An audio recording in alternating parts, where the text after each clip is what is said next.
नमस्कार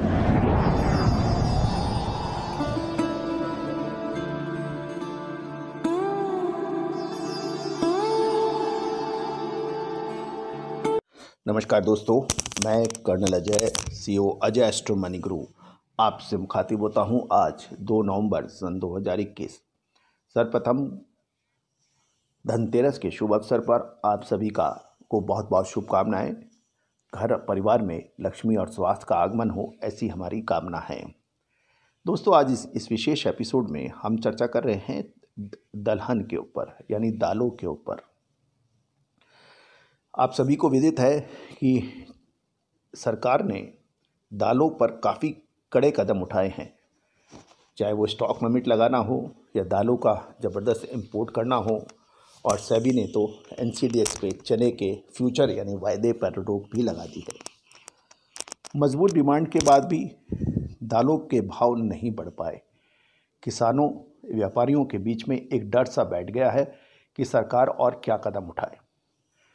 दालों का इंपोर्ट बढ़ने से भी काफ़ी फ़र्क पड़ा है और सरकार ने दालों को इंपोर्ट की फ्री कैटेगरी में भी डाल दिया है। दिवाली जैसे त्यौहार पर भी दालों के ऊपर बहुत बड़ी तेज़ी या उसके अंदर बड़ी मजबूती की संभावना नहीं आ रही है।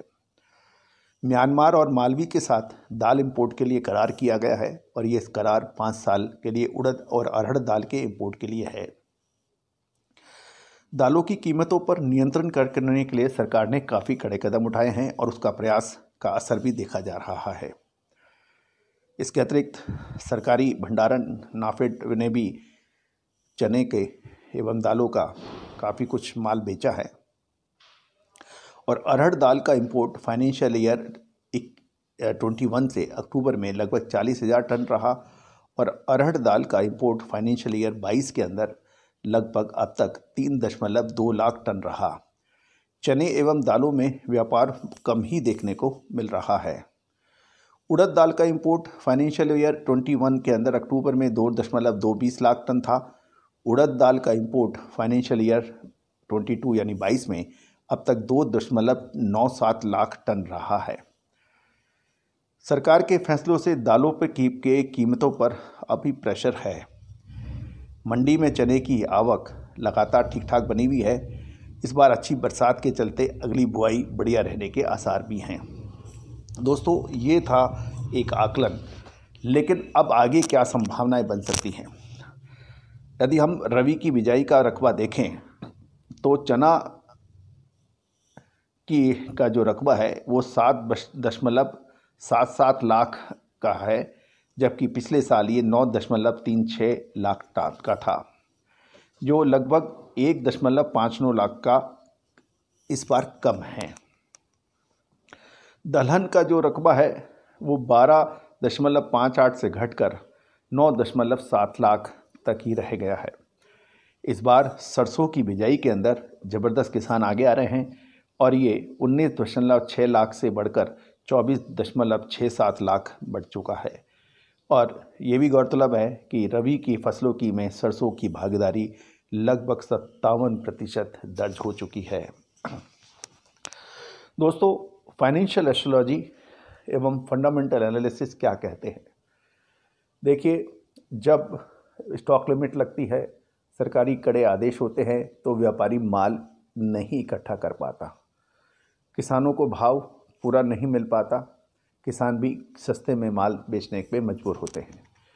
चने के अंदर फाइनेंशियल एस्ट्रोलॉजी के मुताबिक संभवतः नवंबर माह के बाद धीरे धीरे तेजी की संभावना बन सकती है।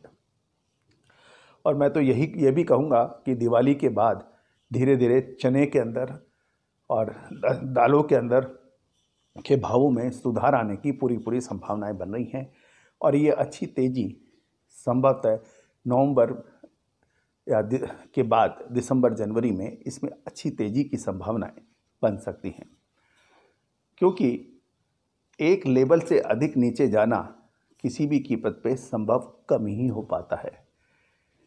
भारत की जनसंख्या, उसकी खपत, दालों का सेवन ये लगातार कम होने के बजाय बढ़ेगा ही।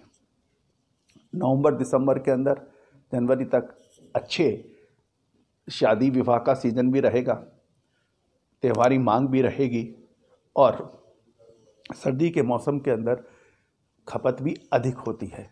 इन सब को देखते हुए अनुमान है, संभावना है, विश्लेषण है कि इस बार नवंबर दिवाली के बाद संभवतः चने के व्यापारी एवं किसानों के चेहरे खिलें, तेजी की संभावनाएं बने।